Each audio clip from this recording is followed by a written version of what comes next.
तो मेरी पहली कविता का जो शीर्षक है वो है मेरे मन का मंच होना। आहा। पिछले कुछ दिनों से मेरे भीतर उलझन होना, विचारों को कैसे भेदूं इसका मन में कंपन होना।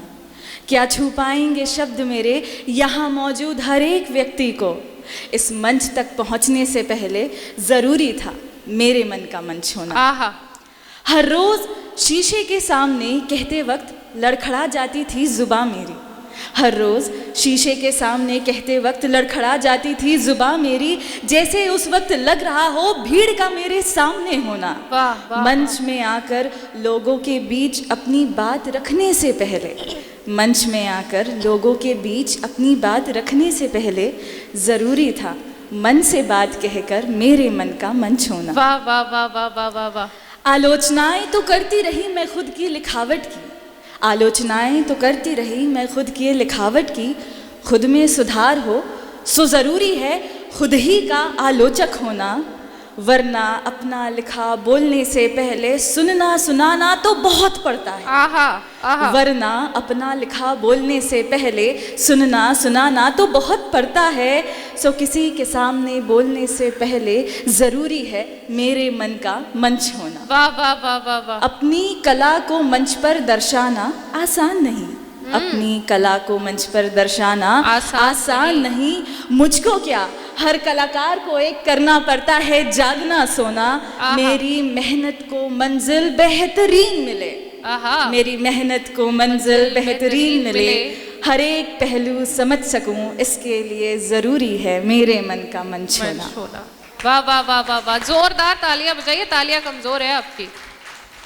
नहीं, बिलासपुर वालों का हाल कुछ ऐसा रहता है कि जब वो कोई चीज़ सुनते हैं ना तो वो उसमें डूब जाते हैं, तो वो तालियां बजाना भूल जाते हैं। सही कहा ना मैंने? ये भी बहुत डूबी है शायद। अगली कविता मैं उस शख्स के लिए कहूँगी जिन्होंने मुझे इस काबिल बनाया कि मैं आज इस मंच में आऊँ और आप सभी के सामने अपनी बात, अपने जज्बात और अपनी ये कविता जो मैंने लिखी है पिता पर उसे सुना सकूं। स्वागत है, स्वागत है। तो लिखा है कि पिता कभी ममता नहीं दिखा पाते, पिता कभी ममता नहीं दिखा पाते। माँ जानती है कब हमारी आवश्यकताएं क्या होंगी, माँ नज़र से नज़रिया भाप लेती है, फिर अच्छा बुरा सब कह देती है। माँ बताती है फ़र्क मित्रों के चरित्रों पर, पिता बस देखते रहते हैं दूर से। वो देखते हैं माँ के साथ हमारा हक से लड़ना, वो देखते हैं माँ के साथ लाड़ दिखाना, वो देखते हैं माँ के साथ की छुप कर खिलखिलाती हुई हंसी, वो देखते हैं माँ के साथ सारे अपने राज साझा करना। पिता हमें लड़कपन से बड़प्पन तक बस दूर से बढ़ता देखते हैं। हाँ, ठीक है, अच्छा या ज़्यादा से ज़्यादा कैसा चल रहा है पूछ लेते हैं। ज़माना बदलता है मगर हर दौर में पिता का किरदार वही रहता है, भाव विभोर मगर सख्त। माँ आंचल में समेटती है मगर पिता समेटते हैं कभी अपनी नज़रों से, कभी अपनी हाथों से, कभी अपनी कम बोली हुई बातों से। माँ आज में जीती है, पिता भूल जाते हैं कल की फिक्र में कि आज भी है जीने को। पिता के बारे में लिखने वाला शायद कोई पिता ही होगा, क्योंकि जब माँ को लिखा गया तो विस्तार में लिखा गया। पिता की लिखावट में हमेशा हिचक दिखी, हर चीज़ को जाने देने का भाव दिखा।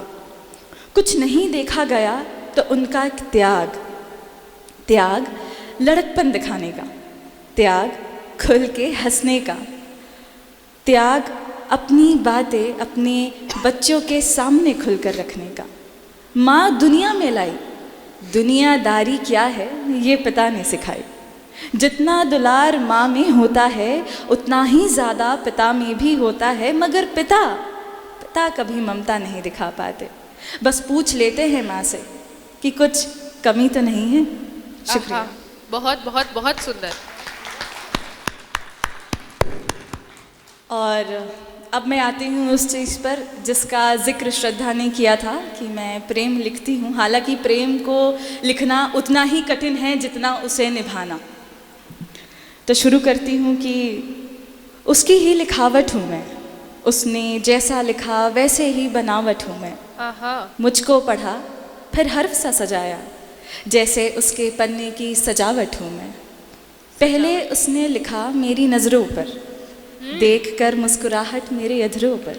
आहा न जाने कौन सी ऐसी नज़्म लिख रहा है वो, जो ख़त्म हुई आकर आंसुओं के कतरों पर। आहा उसके शब्द मेरी तस्वीर बताते हैं, वाह। मुझको उसकी तकदीर बताते हैं। आहा तमाम कोशिशें मुकम्मल कर ली, मानो जैसे फरिश्ते उसे तदबीर बताते हैं।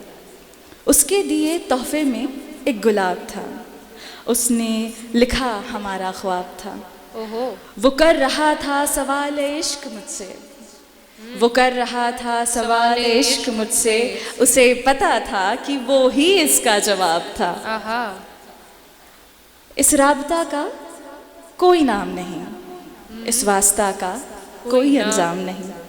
बिन बोले कह दी हर बात उसने, बिन बोले कह दी हर बात उसने, उसे पता था हमारा कोई अंजाम नहीं। आहा आखिरी कविता प्रेम पर मैं सुनाना चाहूँगी कि ये एहसास सिर्फ मन में ही रह जाएगा, इश्क को लिखने वाला इश्क में मर जाएगा। आहा आखिर दम तक कहाँ होगी हासिल उसे उसकी मोहब्बत, आखिर दम तक कहाँ होगी हासिल उसे उसकी मोहब्बत। हाँ मगर इतना ज़रूर होगा कि वो इस एहसास से तर जाएगा। किसी से कहेगा नहीं अपनी तकलीफ़, किसी से कहेगा नहीं अपनी तकलीफ़, मगर जाते जाते अपना इश्क मिसाल कर जाएगा। आहा सुकून की तलाश में भटकता रहेगा, सुकून की तलाश में भटकता रहेगा, कभी किसी महफिल तो कभी किसी मैखाने में। ओहो सुकून की तलाश में भटकता रहेगा, कभी किसी महफिल तो कभी किसी मैखाने में। ज़माने को आजमा कर अब वो थक कर घर चला जाएगा। आहा एक सख्त सा शख्स गले लगने पर इतना पिघलेगा, एक सख्त सा शख्स गले लगने पर इतना पिघलेगा, फिर आंसुओं से उसका गला भर जाएगा। ये एहसास सिर्फ मन में ही रह जाएगा, इश्क को लिखने वाला इश्क में मर जाएगा। बहुत बहुत शुक्रिया।